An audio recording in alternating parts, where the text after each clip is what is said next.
Hey everyone, welcome to Alex Stories. I'm here to share gripping true crime tales and everyday life stories just for you. Hit that subscribe button and let's dive into the next story together. Today, I want to introduce you to a story about Elias Navarro, a tough DEA agent caught in a trap by crooked cops.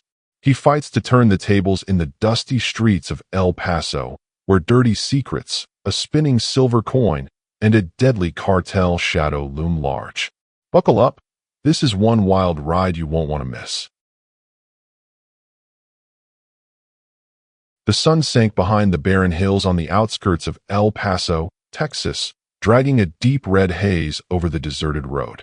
Eli Navarro gripped the steering wheel of his Chevy pickup, his knuckles whitening under his tanned skin.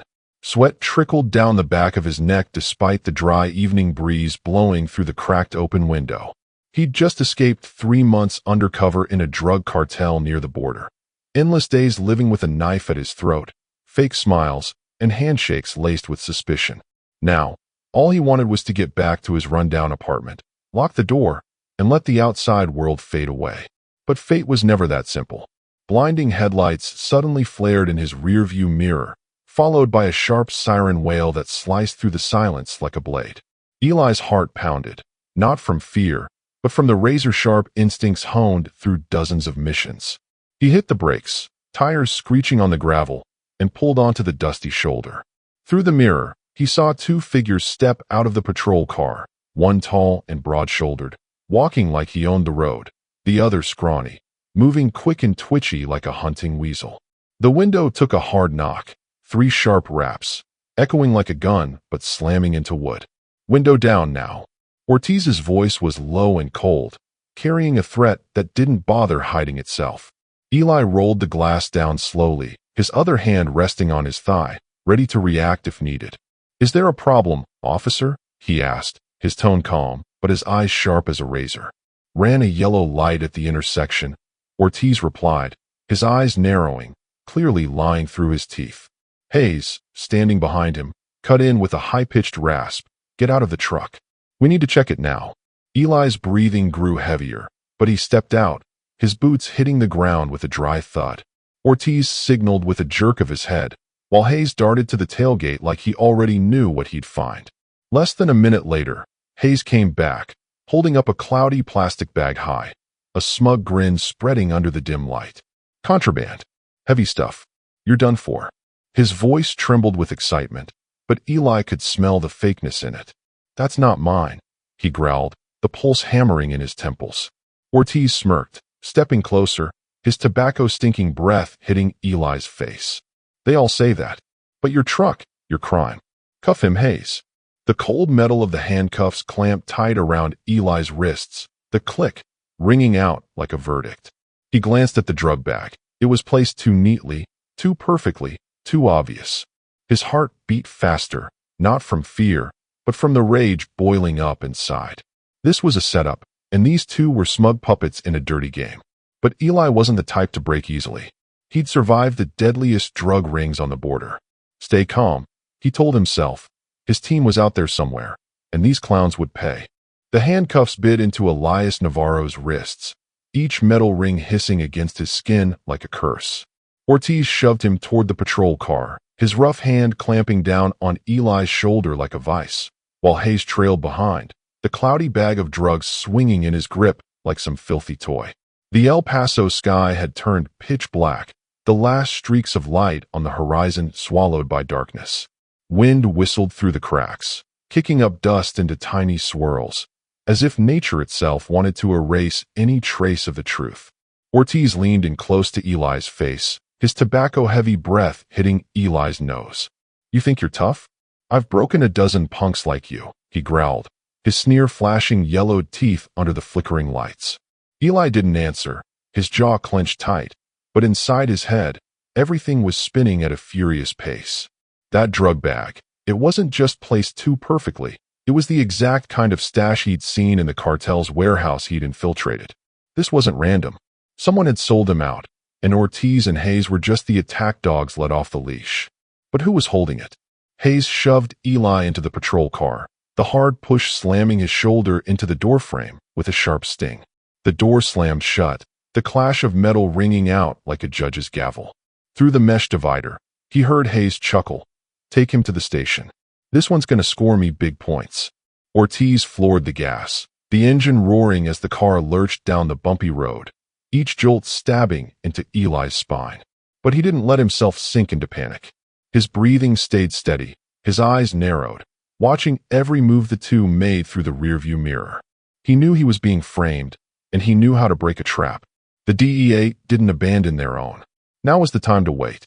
The El Paso police station loomed out of the dark, a gray concrete slab with flickering fluorescent lights that looked like they were on their last breath. Ortiz dragged Eli across the parking lot, his boots crunching loudly on the gravel. Inside, the air was thick with the stench of sweat, burnt coffee, and the static crackle of a radio in the corner. Hayes bragged loudly to the other officers. Another smuggler down. Stuff was right there in the trunk, easy as pie. Ortiz slammed a hand on the desk, laughing hoarsely. Possession with intent to distribute. This guy's toast. The hallway to the holding cell was dim and narrow, the cold white light casting shadows on Eli's face. As he was shoved through the doorway, he caught a glimpse of a figure standing in the shadows at the end of the hall. A young officer, Ramirez, in a neat uniform but with his hands in his pockets, an odd stance. He didn't say a word, just tilted his head, his deep black eyes studying Eli with a puzzling look. As the light brushed his hands, Eli noticed Ramirez rolling a silver coin between his fingers, a slow, almost hypnotic motion, like he was weighing something no one else could see. Not smug like Ortiz, not giddy like Hayes, just a deep stare and that coin spinning silently. When the cell door slammed shut, the steel echoing, Eli heard Ramirez's slow footsteps fade away, the coin stopping with a faint click. In the cramped cell, Eli sat on the hard bench, his back pressed against the icy concrete wall. The distant laughter of Ortiz and Hayes drifted in, but he didn't care. He closed his eyes, took a deep breath.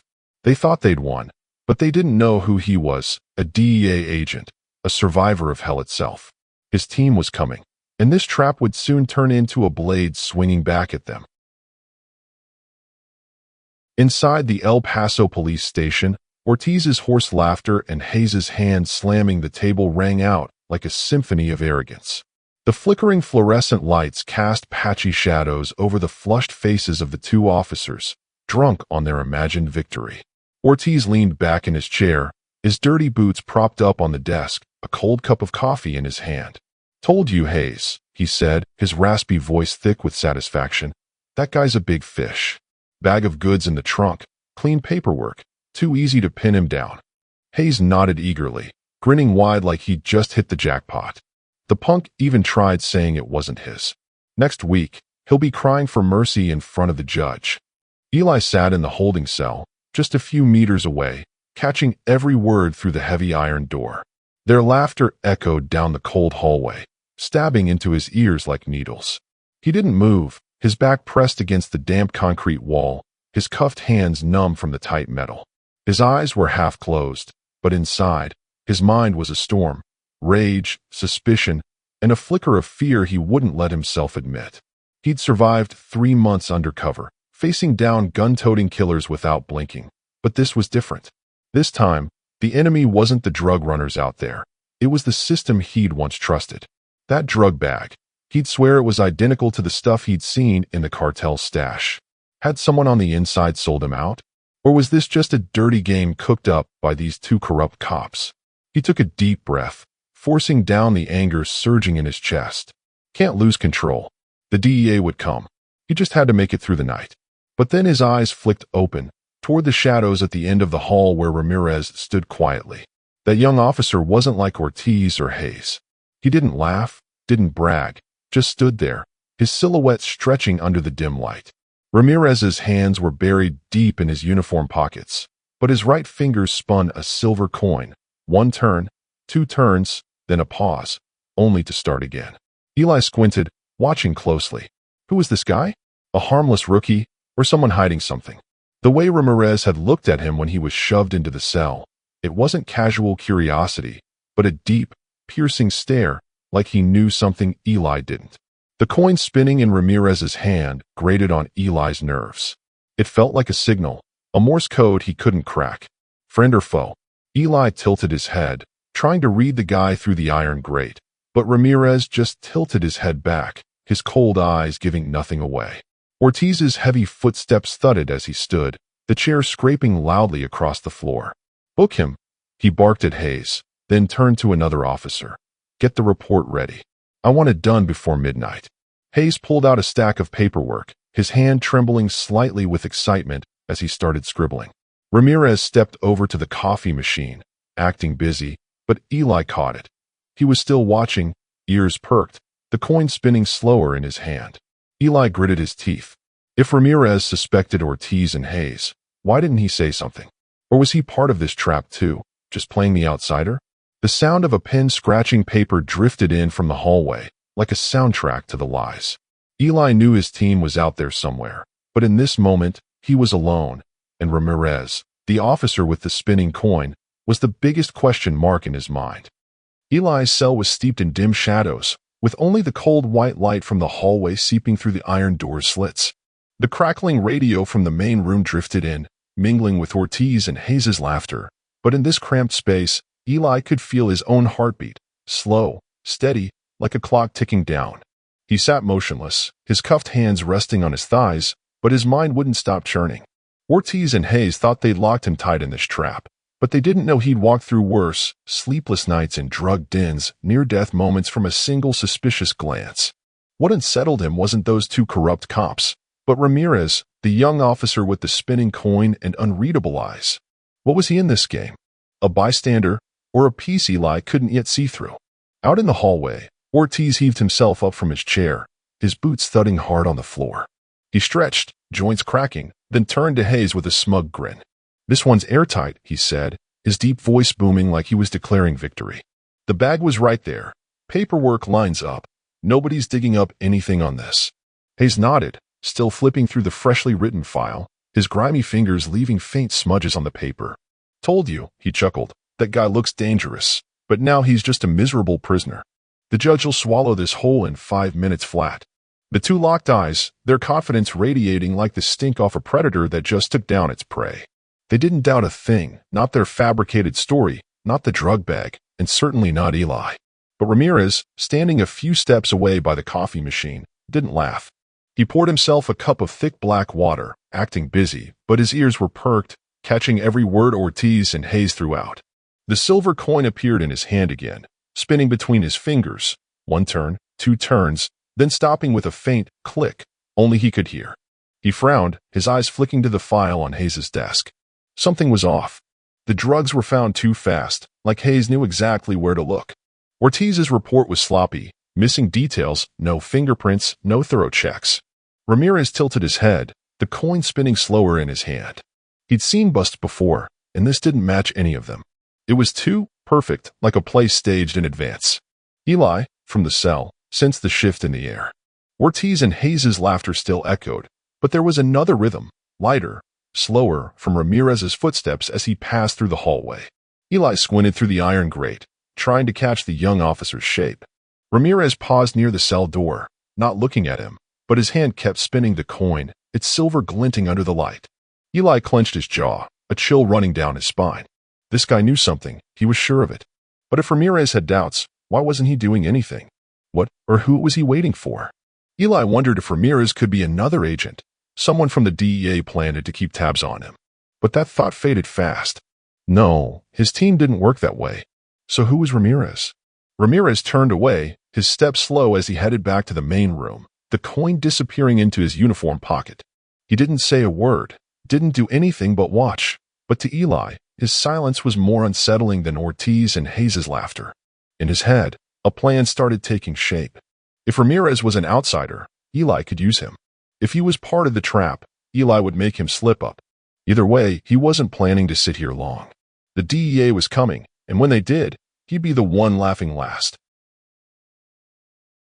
In the main room of the El Paso police station, Ortiz and Hayes were still basking in their victory high. Ortiz leaned against the wall, arms crossed over his chest, the smug grin never leaving his face. I bet that guy's shaking like a scared dog in there right now, he said, his raspy voice cutting through the static of the radio. Hayes laughed loudly, perched on the edge of the table with the file in hand, his fingers tapping an excited rhythm. Shaking or not, it doesn't change a thing. That bag's ironclad evidence, and no one's dumb enough to question us. Their confidence filled the room, thick as the smoke curling from the cigar Ortiz had just lit. They didn't doubt anything, not their made-up story, not the power they held, and definitely not Eli. But in the cell, Eli wasn't shaking. He sat there, back pressed against the icy concrete wall, cuffed hands resting on his thighs, breathing steady like a man in meditation. Ortiz and Hayes could laugh all they wanted, but he knew they were standing on thin ice, and he had a team ready to shatter it. His DEA crew, the silent warriors of the Drug Enforcement Administration, weren't the type to be fooled. They were agents trained to survive in the dark, having busted dozens of drug lines from the Mexican border to the American heartland. Eli had fought alongside them through missions where death was just a heartbeat away, and they never left each other behind. He was certain that right now, his team, led by Chief Agent Maria Torres, a tough woman with instincts sharp as a blade, was on their way, bringing evidence and authority to flip this game upside down. A soft sound of footsteps echoed from the hallway, pulling Eli from his thoughts. Ramirez appeared, his figure gliding past the iron grate, hands in his pockets but the silver coin spinning between his fingers. One turn, two turns, then stopping with a faint click. He paused near the cell door, not looking directly at Eli, but Eli could feel his gaze, sharp, probing. "They say you're a smuggler," Ramirez said, his voice low and slow, like he was testing Eli's reaction. Eli tilted his head, locking eyes with Ramirez through the grate. "They say a lot of things, but you don't believe them, do you?" His tone was calm, but it carried a subtle pressure, like a knife brushing lightly against skin. Ramirez didn't answer right away. The coin spun faster in his hand, its silver flashing under the light. "I saw how they found that bag," he said after a moment, his voice dropping almost to a whisper. "Too fast. Too clean." Eli narrowed his eyes, his heart skipping a beat. This guy wasn't stupid, but suspicion lingered. Could Ramirez be another agent, a traitor, or just a curious rookie? "If you saw that, why aren't you doing anything?" Eli asked, his voice hardening, both a challenge and a probe. Ramirez stopped spinning the coin, clenching it in his fist. He looked at Eli for the first time, his eyes deep like a bottomless well. "I don't like being turned into a puppet," he said, his voice firmer now. "But I need proof." Eli gave a faint smile, the first since he'd been cuffed. "Proof's on its way," he said, his tone low but brimming with certainty. "Just wait and see." The distant rumble of a car engine broke through the stuffy air of the station. Ortiz and Hayes stopped laughing, exchanging a flicker of surprise. Ramirez turned his head, the coin vanishing into his pocket, and he strode quickly toward the main room. Eli straightened up, his breathing slowing. The DEA had arrived, not with blaring sirens or flashing lights, but with the deadly silence of people who knew they held the truth. Ortiz and Hayes didn't know it yet, but their game was about to end. The DEA arrives and cooperation begins. The sound of the car engine faded outside the El Paso police station's parking lot, replaced by the steady thump of leather shoes hitting gravel, not rushed, but firm, like the beat of a drum signaling an approaching storm. The front door swung open, and three figures stepped in, bringing with them the cold air of quiet authority. Leading them was Chief Agent Maria Torres, a petite woman with eyes sharp as a blade, her black hair pulled tight into a bun. Behind her were two other DEA agents, Jackson, tall with a scar slashing across his cheek, and Kim, an Asian woman with a calm but watchful gaze. They weren't decked out in flashy uniforms, just dark jackets with badges peeking out from under the fabric. This was Eli's team, the people who'd fought beside him through the most dangerous missions, from raids in Juarez to moonlit ambushes along the border. Ortiz, leaning on the desk with a cigar in hand, froze. The smug grin vanished from his face, replaced by a puzzled frown. "Who the hell are these people?" he growled, his raspy voice tinged with tension. Hayes shot to his feet, his hand instinctively hovering over his holster, but his eyes wavered as Maria strode forward without a hint of hesitation. "We're DEA," she said, her voice low and cold, flashing her badge just enough for the light to catch it. "We're here to talk about the man you just arrested, Elias Navarro." Ortiz blinked, then let out a loud laugh, trying to reclaim his confidence. That guy? A smuggler. Caught him red-handed with drugs in his trunk. What do you want with him? Maria didn't answer, just glanced at Jackson, who silently set a briefcase on the table. In the cell, Eli heard Maria's voice through the iron door. He sat up straighter, a subtle smile flickering across his lips. His team had come, just as he'd trusted they would. But his eyes stayed fixed on the hallway, where Ramirez stood motionless, his silhouette stretching under the dim light. The young officer didn't rush out to greet the DEA like the others. He just stood there, hands in his pockets, the silver coin spinning between his fingers. One turn, two turns, then stopping. Eli tilted his head, watching. Ramirez wasn't surprised by the DEA's arrival. What did that mean? Did he know they were coming, or was he just good at hiding his reactions? Maria turned to Ortiz, her voice slicing through his laughter. We need to see the arrest file. Right now. Ortiz shrugged, playing it cool, but his grip on the cigar tightened until the smoke trembled. Suit yourselves. But don't expect to find anything. This one's clean. Hayes nodded in agreement, but his eyes started darting around, like an animal sensing danger. Jackson opened the briefcase, pulling out a stack of papers and a small recorder, setting them on the table with a soft clack that still made Hayes flinch. Ramirez finally stepped out from the hallway, his shoes clicking lightly on the floor. He stopped near the cell door, looking at Eli through the grate.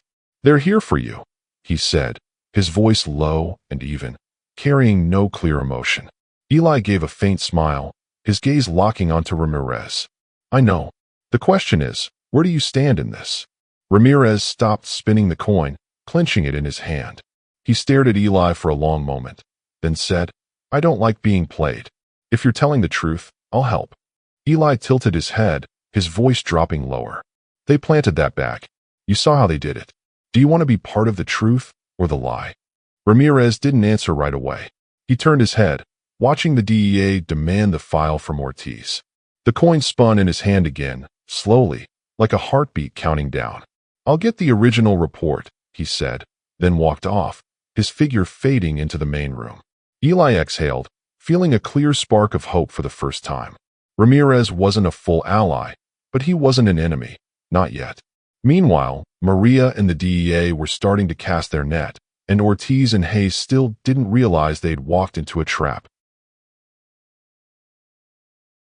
The sound of the car engine faded outside the El Paso police station's parking lot, replaced by the steady thump of leather shoes hitting gravel, not rushed, but firm, like the beat of a drum signaling an approaching storm. The front door swung open, and three figures stepped in, bringing with them the cold air of quiet authority. Leading them was Chief Agent Maria Torres, a petite woman with eyes sharp as a blade, her black hair pulled tight into a bun. Behind her were two other DEA agents, Jackson, tall with a scar slashing across his cheek, and Kim, an Asian woman with a calm but watchful gaze. They weren't decked out in flashy uniforms, just dark jackets with badges peeking out from under the fabric. This was Eli's team, the people who'd fought beside him through the most dangerous missions, from raids in Juarez to moonlit ambushes along the border. Ortiz, leaning on the desk with a cigar in hand, froze. The smug grin vanished from his face, replaced by a puzzled frown. Who the hell are these people? He growled, his raspy voice tinged with tension. Hayes shot to his feet, his hand instinctively hovering over his holster, but his eyes wavered as Maria strode forward without a hint of hesitation. We're DEA, she said, her voice low and cold, flashing her badge just enough for the light to catch it. We're here to talk about the man you just arrested, Elias Navarro. Ortiz blinked, then let out a loud laugh, trying to reclaim his confidence. That guy? A smuggler. Caught him red-handed with drugs in his trunk. What do you want with him?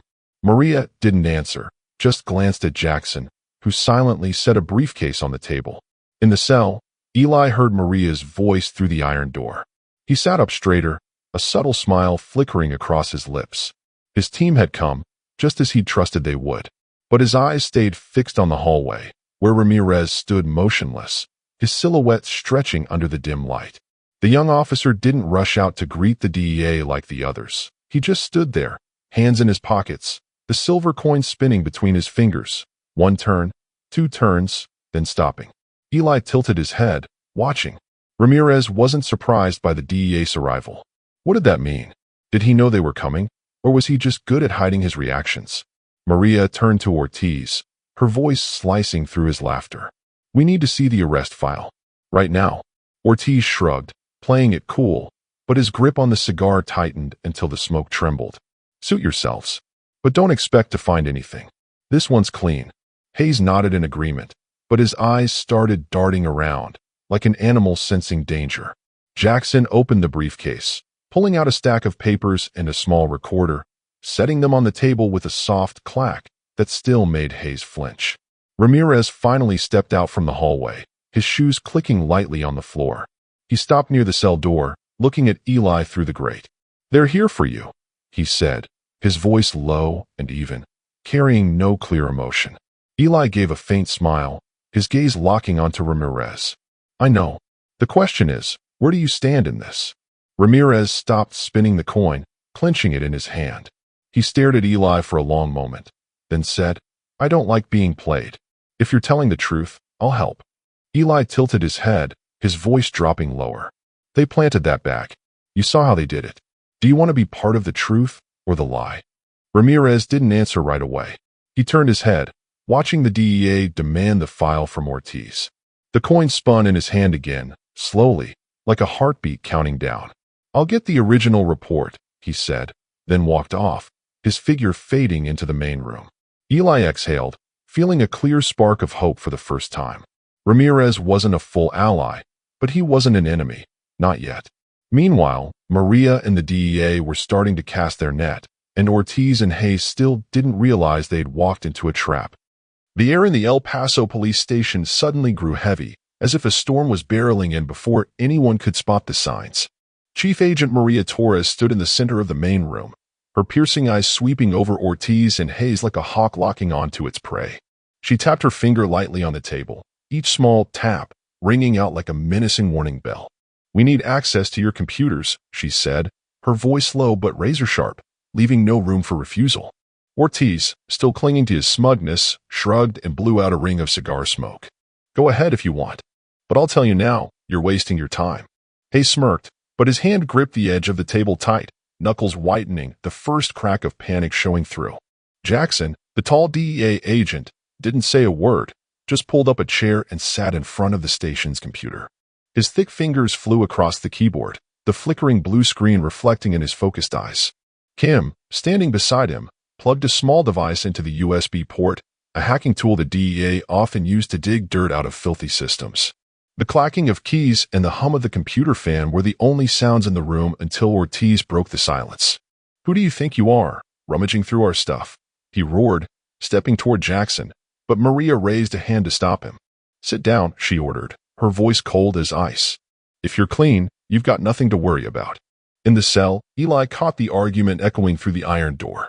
He stood up, the cuffs clinking on his wrists, and pressed his ear to the grate.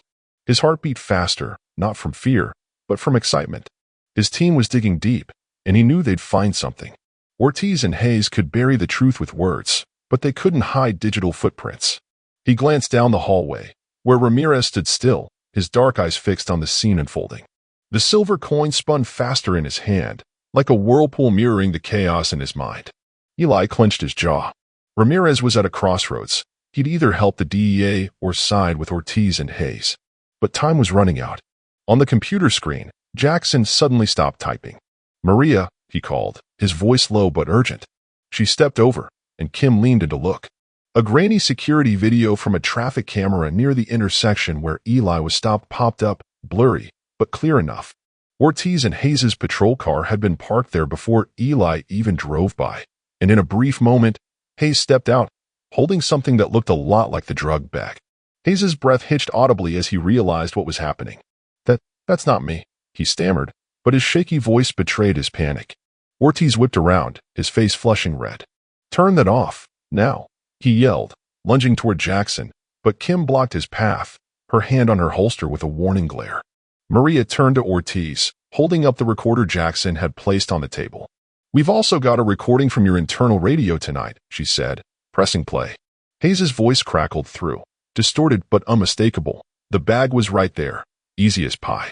Ortiz froze, his cigar dropping to the floor, sparking as it hit.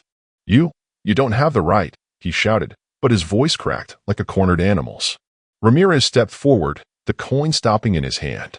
He looked at Maria, then turned to Eli through the grate. I got the original report, he said, his voice low but steady, holding up a thin stack of papers. It doesn't match what they filed. No fingerprint checks, no exact timestamps.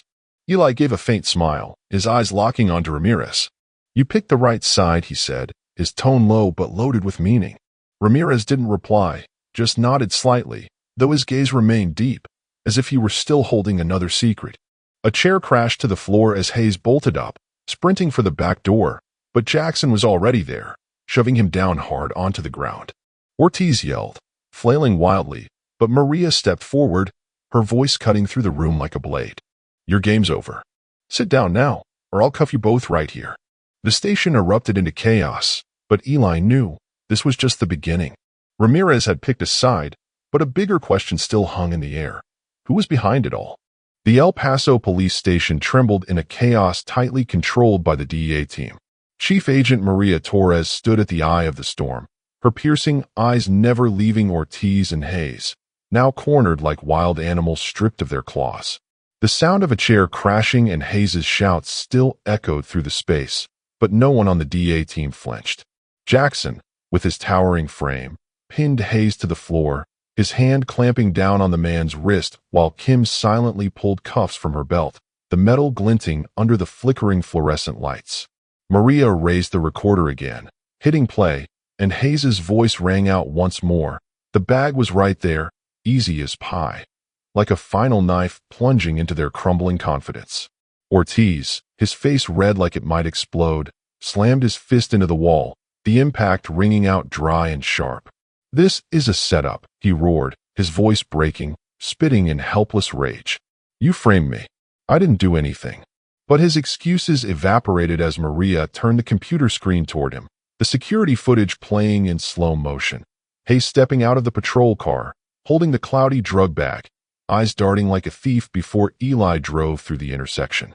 Ortiz blinked rapidly, sweat pouring from his forehead, streaking down the collar of his rumpled uniform. He spun toward Hayes, snarling, What the hell did you do, you idiot? Hayes, still pinned by Jackson, stammered, I didn't, that's not me. But his panicked eyes said it all. He knew he was caught, and there was no way out. Maria stepped closer to Ortiz, her voice dropping low, cold as a verdict. We've got the video, the recording, and the original report you didn't bother checking properly. Did you really think you could frame a DEA agent without leaving a trail? She paused, letting the question hang in the stifling air. Ortiz opened his mouth to argue, but Jackson cut in, his voice rumbling like thunder. We've also got your radio logs from last week. You were talking to a drug runner in Juarez. Name's Paco Morales. Ring a bell. Ortiz froze, his trembling hands dropping to his sides. He was done, not just for the trap with Eli, but for the whole dirty network he'd built over years.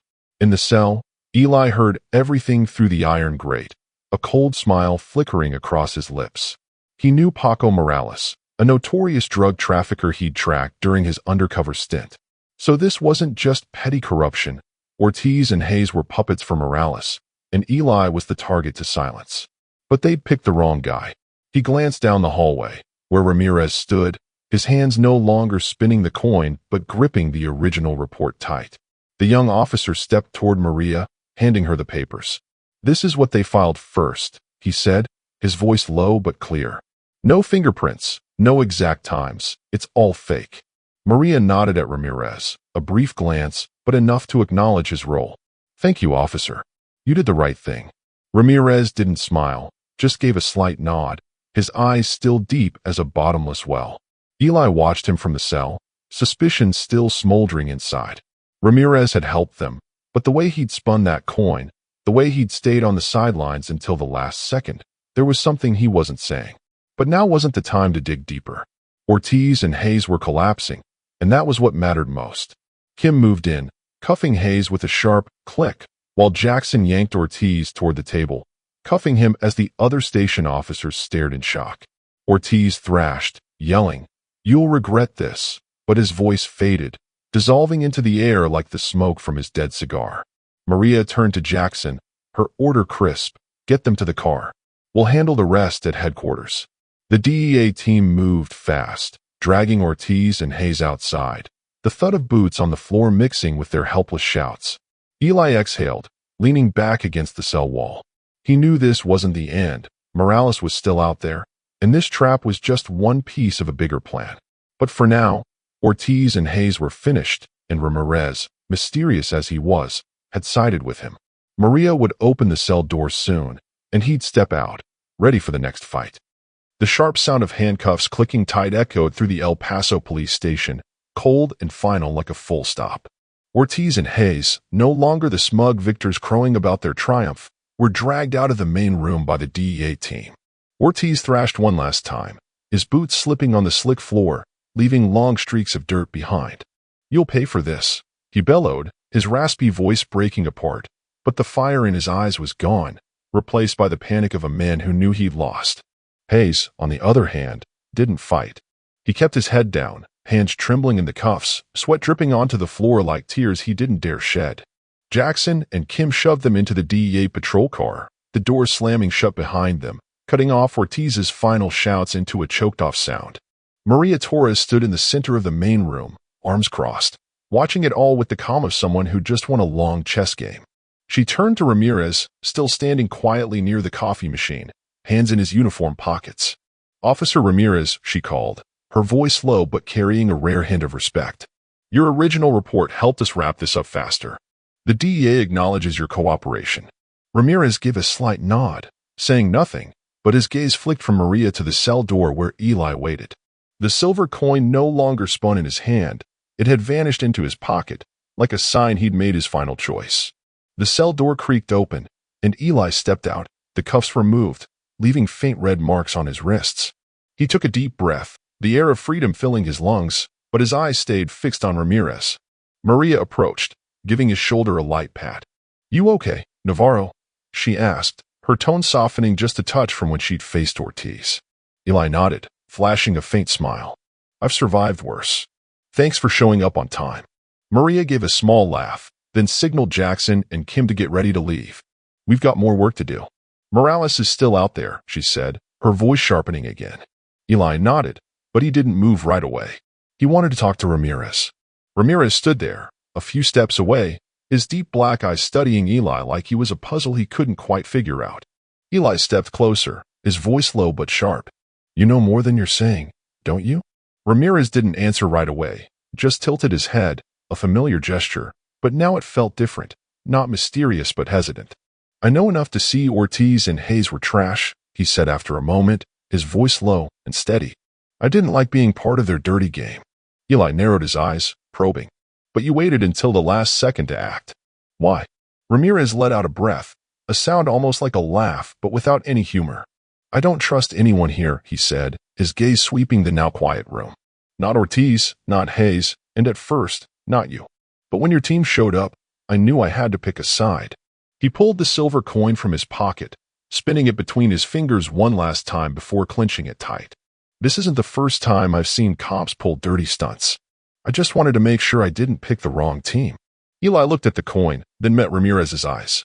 He still didn't fully trust the young officer. There was something in that gaze, a deep shadow he couldn't quite reach.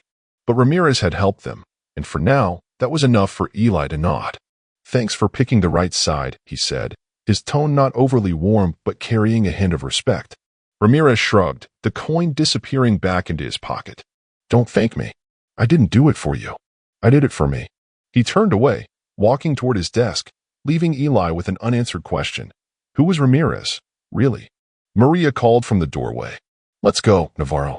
We've got bigger things to handle." Eli nodded, stepping toward his team, but his eyes flicked back to Ramirez one last time.